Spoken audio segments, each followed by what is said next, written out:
Muito bem, meus amigos e minhas amigas. Nesse momento, nós vamos trabalhar a questão das fases das responsabilidades que nós tivemos aqui no Brasil.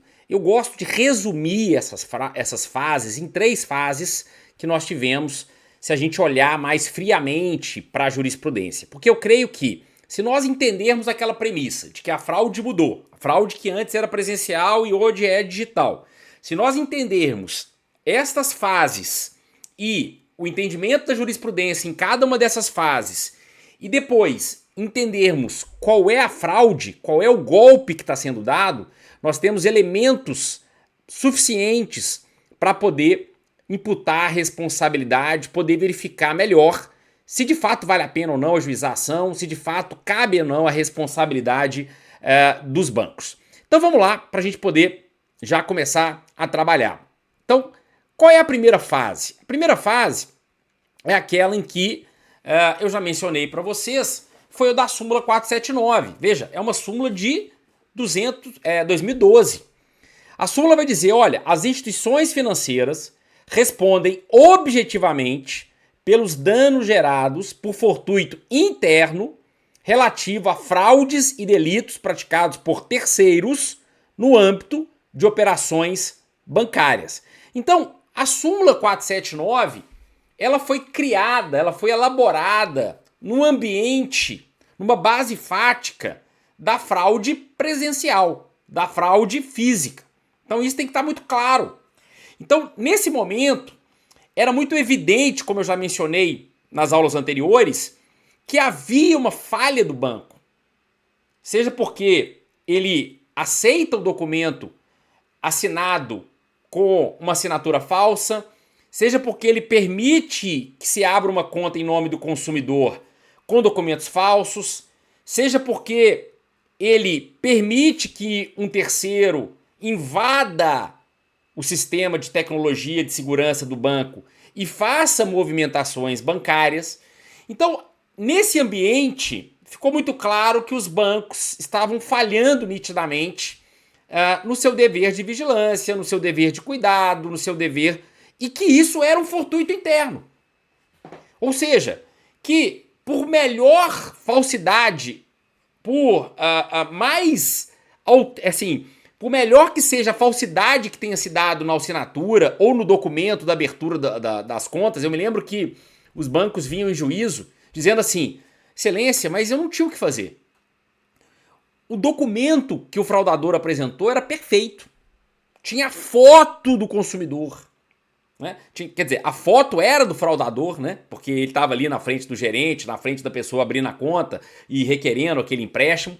Os dados todos estavam perfeitos no nome ali do consumidor, né? Porque como é que era a fraude? O próprio estelionatário, com a foto dele, ele burlava um documento, por exemplo, e o documento tinha os dados do consumidor. Então ele abria a conta no nome do consumidor e requeria ali o empréstimo. Então muitas vezes os bancos vinham dizendo, peraí, não tinha o que fazer. Foi muito perfeita ali a fraude, né? Foi muito perfeito a assinatura, por mais que supostamente seja falsa, era perfeita, era igual a do consumidor.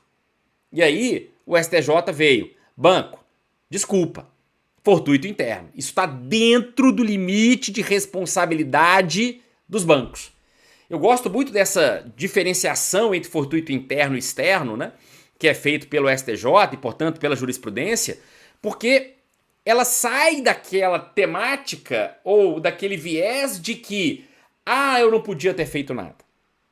Se está dentro do âmbito de responsabilidade do fornecedor ou do âmbito de responsabilidade da atividade, é o que nós caracterizamos como fortuito interno. Por isso que, quando se tinha furto ou roubo dentro da agência bancária, não caberia ao banco dizer, olha, entrou aqui alguém com arma e não tinha o que fazer, ele estava extremamente armado. Banco, desculpa, dentro do banco a responsabilidade é sua. Então, fortuito interno. Fora da agência, ok, que aí é um ambiente externo, segurança pública.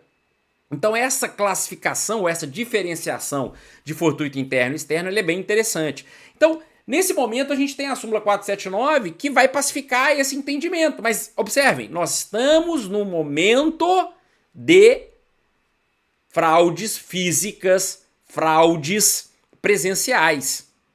E aí a gente começa então aquele movimento ali das fintechs, dos smartphones, dos bancos digitais, da digitalização dos bancos, depois o Pix, né, em 2020, começa ali em 2015. E aí a gente tem um segundo momento, que eu sempre brinco, né? Sempre que há algum precedente, súmula ou entendimento que vai prejudicar os bancos, sempre vai ter uma contrapartida. Pode esperar.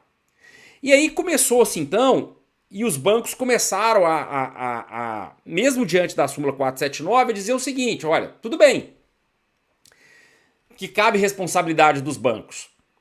Porém, quando um terceiro utiliza uma senha e o cartão do consumidor, aí há uma excludente responsabilidade. Muitas vezes o consumidor, as pessoas colocavam, né, eu acho que até colocam ainda, a senha junto com o cartão. Às vezes a gente tem 2, 3, 4 cartões, a gente não lembra da senha.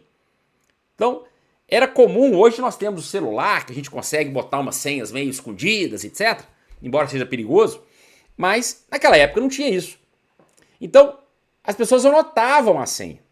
E aí tinha a carteira furtada, ou perdia o cartão, estava lá o cartão com a senha. E aí, o que acontecia?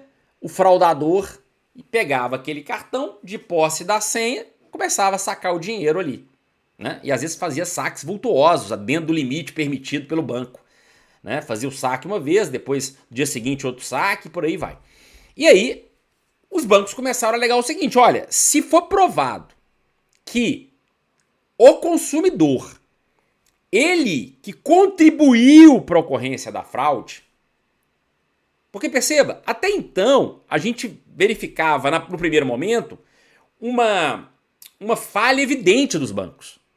Poxa, o banco abriu uma conta com documento falso. O banco admitiu um documento com assinatura falsa. Então, ali havia uma responsabilidade evidente. Nesse segundo momento, a gente começa então a discutir se quando o consumidor ele facilita, ou se pelo meio dele, ou, e essa foi o precedente, se a senha e o cartão eram do consumidor, se for provado isso, opa, então haveria uma excludente de responsabilidade, mesmo diante da súmula 479.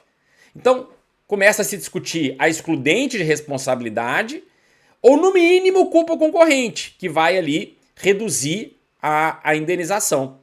Então, o precedente do STJ, que é um precedente do ministro Ricardo Vilas Cueva, opa, eu acabei que eu não estou compartilhando a tela, né? Agora que eu estou vendo aqui. Perdão. Deixa eu voltar aqui. Então a gente tem esse primeiro momento, que é a súmula 479, e esse segundo momento, né, que é a culpa exclusiva do consumidor, que caiu exatamente nesse precedente. Veja, o precedente é de 2017, quando começa então a surgir as primeiras fraudes digitais.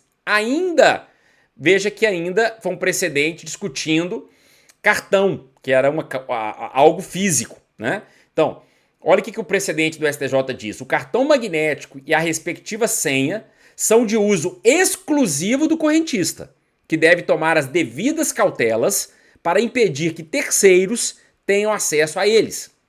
Demonstrado que na perícia que as transações contestadas foram feitas com o cartão original e mediante o uso de senha pessoal do correntista, então ficou demonstrado pela perícia que o cartão era original, não era um cartão clonado, que a senha era do correntista, não era uma outra senha e etc., passa a ser do consumidor a incumbência de comprovar que a instituição financeira agiu com negligência, imprudência ou imperícia ao efetivar a entrega de numerário a terceiros. Então, é meio que O que esse precedente fez? Ele inverteu o ônus da prova. Uai, professor, mas a inversão do ônus da prova não é o juiz que inverte para o consumidor?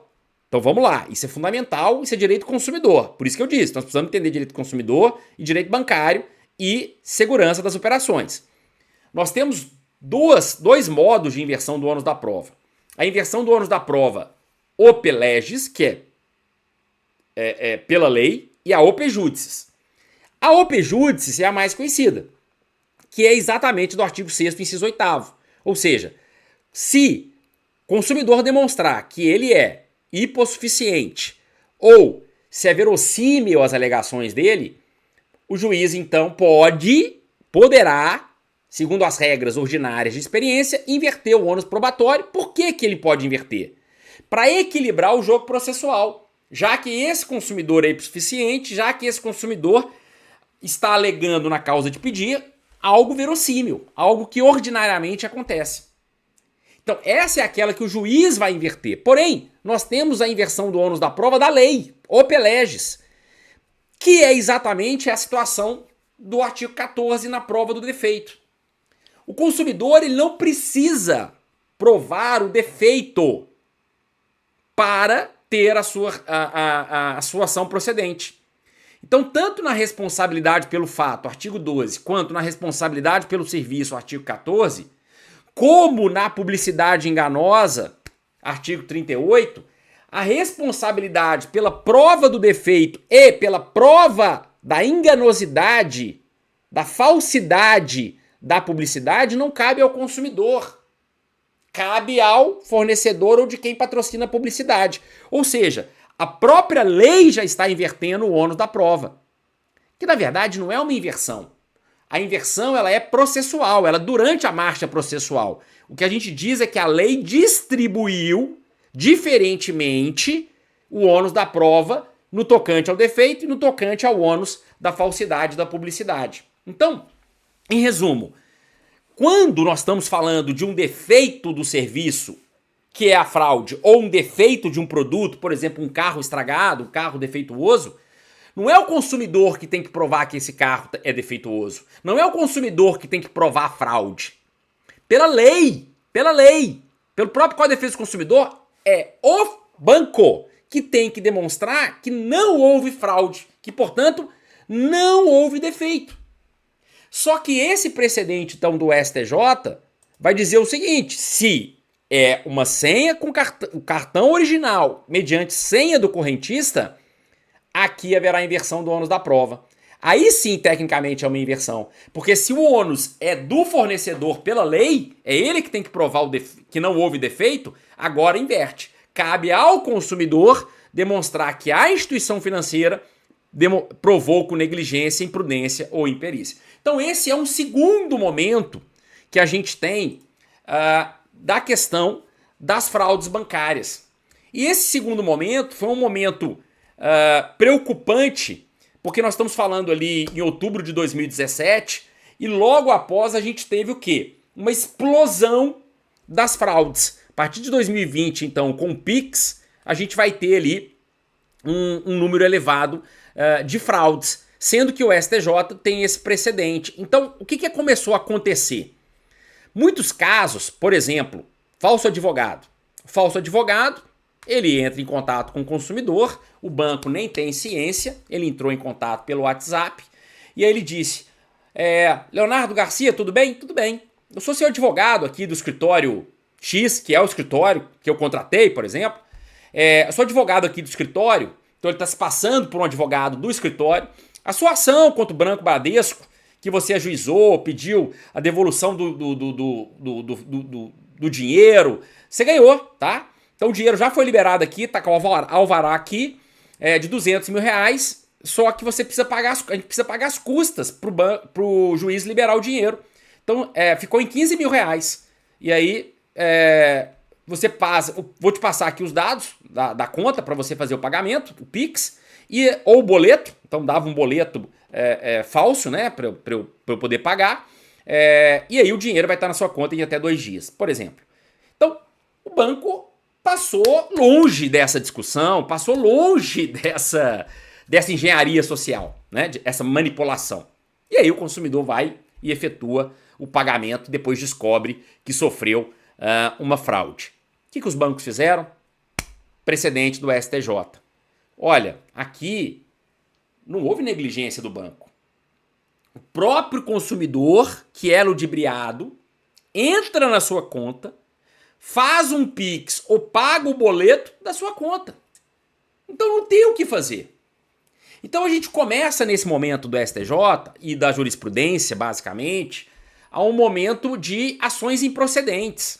Eu me lembro que advogados que estavam começando ali a advogar mais no tocante às fraudes, porque as fraudes começaram a pipocar no Brasil, começaram a fazer algumas distinções. Falou, olha, nesses casos aí do falso advogado, nesse caso aí não dá pra gente advogar não.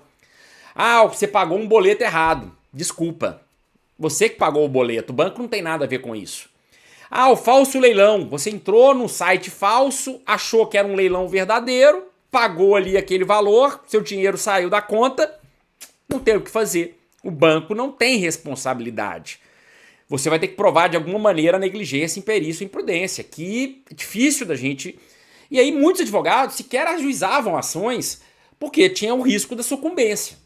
Principalmente porque muitas vezes os valores eram elevados, às vezes ultrapassava o teto do juizado, e também tinha a questão da discussão probatória. E aí, muitas vezes, os próprios juízes dos juizados remetiam o processo para a justiça comum, dizendo que ali tinha que ter uma análise documental, uma análise probatória, etc.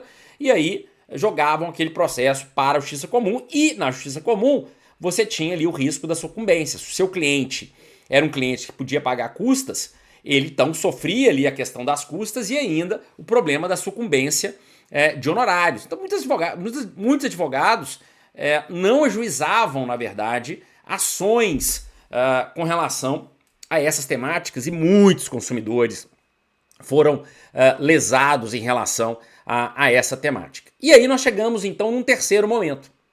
Eu sempre brinco que os advogados, eles são os principais motores na justiça brasileira de mudança jurisprudencial.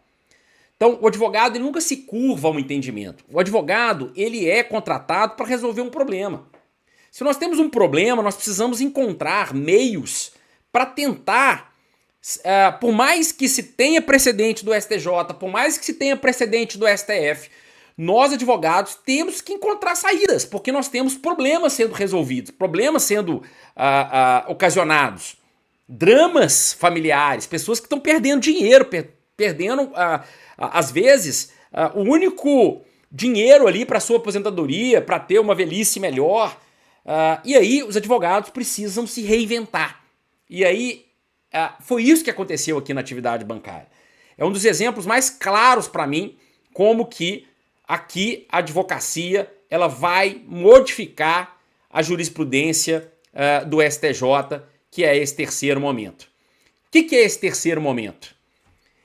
Os advogados param só de suscitar a súmula 479 e passam a olhar as resoluções, não só do Conselho Monetário Nacional, eu coloquei essas duas porque foram duas que foram citadas num julgamento do STJ, mas também do Banco Central. Ora, se no frigir dos ovos o que vale é a prova do defeito, é a discussão se houve defeito do banco, e percebam, eu não posso simplesmente mais alegar a súmula 479. Isso não vai ser suficiente para eu, a não ser que aconteça uma fraude física, como acontecia. Mas hoje o que acontece é fraude digital, é engenharia social, é ludibriar o consumidor para que ele faça, para que ele realize a operação. Então, os advogados começam a olhar para as resoluções, que era algo até então que a advocacia meio que ignorava. Porque nós, advogados, estamos acostumados a atuar com base nas leis, nos decretos, nas leis complementares, na Constituição.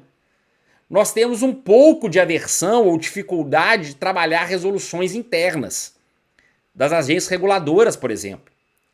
Mas na atividade bancária, e essa é uma dica que eu dou, que é preciosa, na atividade bancária, na advocacia bancária, é fundamental. Cada vez mais a jurisprudência está resolvendo conflitos pró-banco, não é só contra bancos. Os bancos muitas vezes se defendem alegando as próprias resoluções do Conselho Monetário. Mesmo contra o espírito da lei. Mesmo contra o espírito da lei. Então a gente já tem vários casos nesse sentido aí. Então, e ao mesmo tempo, advogados de consumidores também estão utilizando agora as resoluções do Conselho Monetário. Então, nós tivemos aqui esse terceiro momento, que é a prova do defeito do banco. E a gente tem duas resoluções que foram utilizadas, e durante o nosso curso nós vamos abordar outras resoluções também, mas essas foram duas que foram suscitadas durante o STJ, que veja, a primeira é a resolução 4753 de 2019, que é o KYC, Know Your Customer, ou seja, conheça o seu cliente. Então, o que essa resolução está dizendo? Essa resolução ela foi criada com o viés da proteção do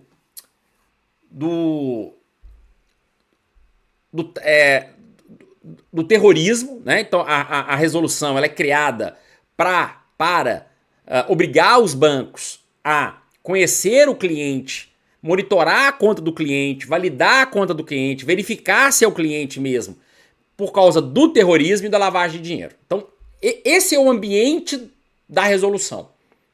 Vocês podem estar perguntando, peraí, mas o que tem a ver com a fraude? Resposta, tudo a ver.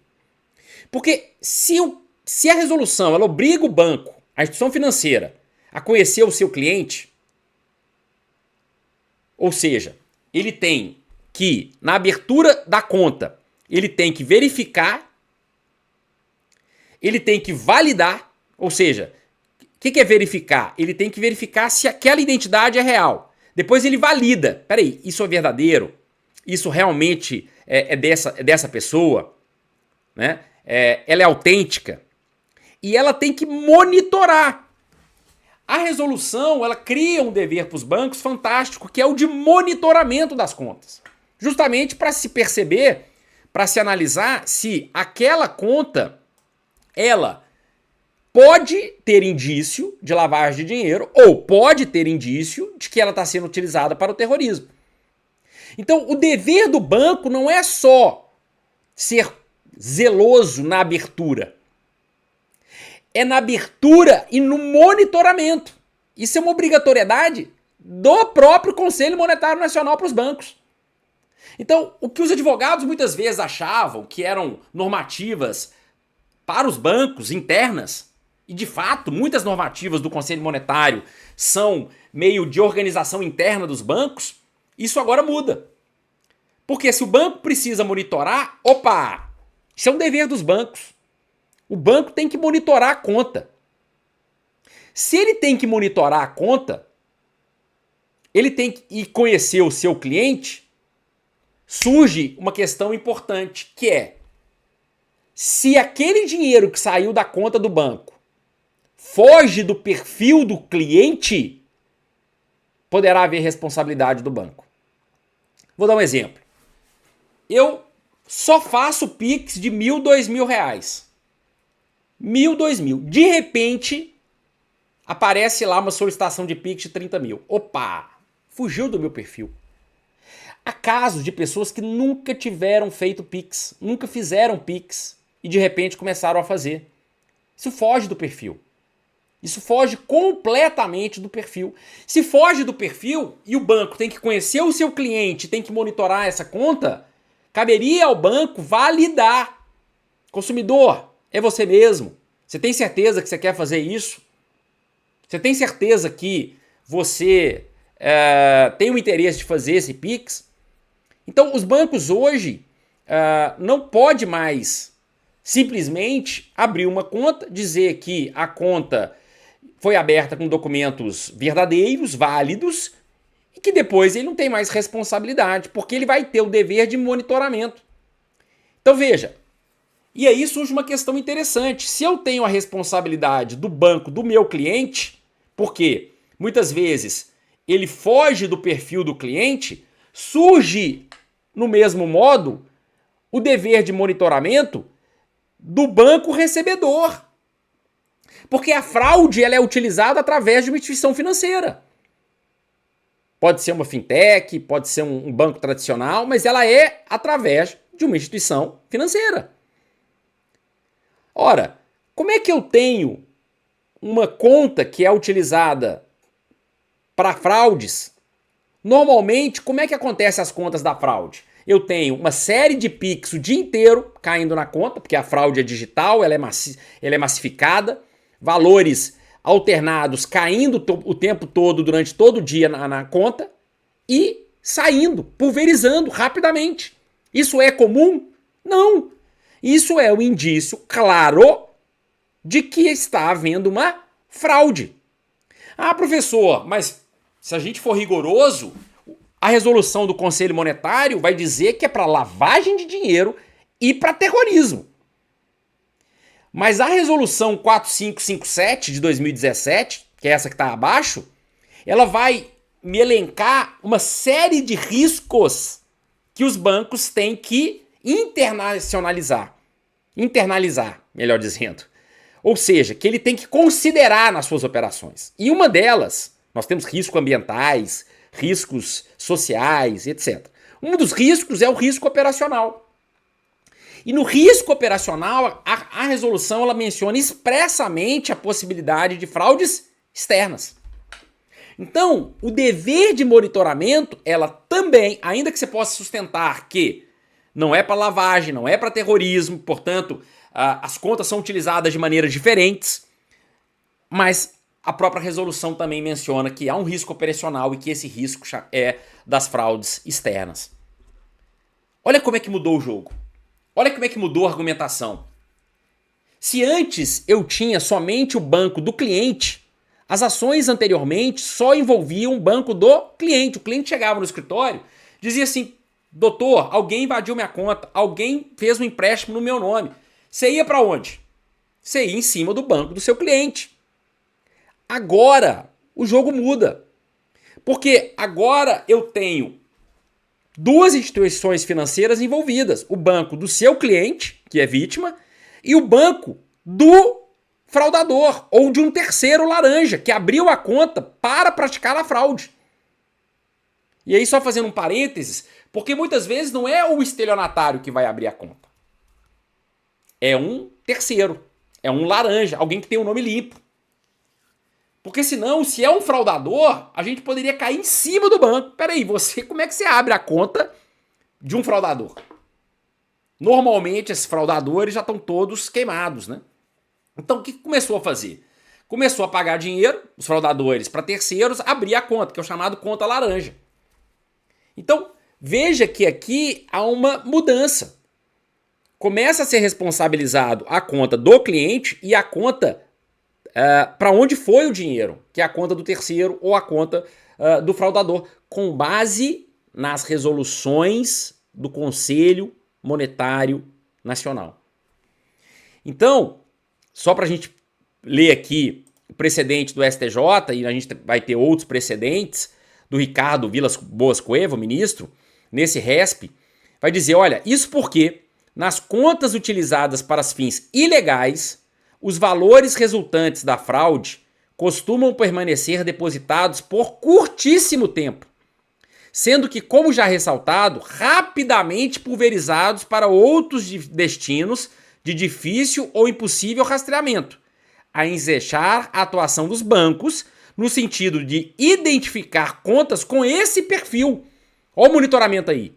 Se eu tenho conta que está entrando dinheiro rapidamente, pulverizando, saindo dinheiro rapidamente, o banco tem o dever de identificar esse tipo de conta, monitorar esse tipo de conta e tomar as providências necessárias para evitar o seu uso para fins ilícitos. Olha o dever de monitoramento. Assim, havendo a comprovação de que a instituição financeira, em tempo razoável, não monitorou e não agiu para impedir movimentações suspeitas em conta reiteradamente utilizada para fins ilícitos, o que pode ser aferido pela simples apresentação de extratos. Professor, como é que eu vou fazer essa prova? Peça o extrato da conta recebedor. Peça o extrato em juízo da conta para a qual o dinheiro do seu cliente foi enviado. Pelo extrato você vai ver aquela movimentação, dinheiro caindo, entrando e dinheiro saindo. Aquilo já é suficiente para que o banco possa monitorar, ter razões pelas quais ele tem que monitorar essa conta e ter tomado atitudes para que não fosse utilizada essa conta para fins ilícitos. Será, final, aqui em vermelho, será dela a responsabilidade por danos causados a vítimas de golpe. Então, o argumento muda. A ideia de que foi operado pelo consumidor, agora muda. Eu posso sofrer uma fraude do falso advogado, do falso leilão, do falso boleto, que é o próprio consumidor que é ludibriado, que é ele que faz o Pix, e portanto o banco antigamente utilizava, mas isso é excludente de responsabilidade, porque eu não posso fazer nada. Agora a discussão é outra. É se o banco tem o dever de monitorar essa conta? Tem. Ele monitorou?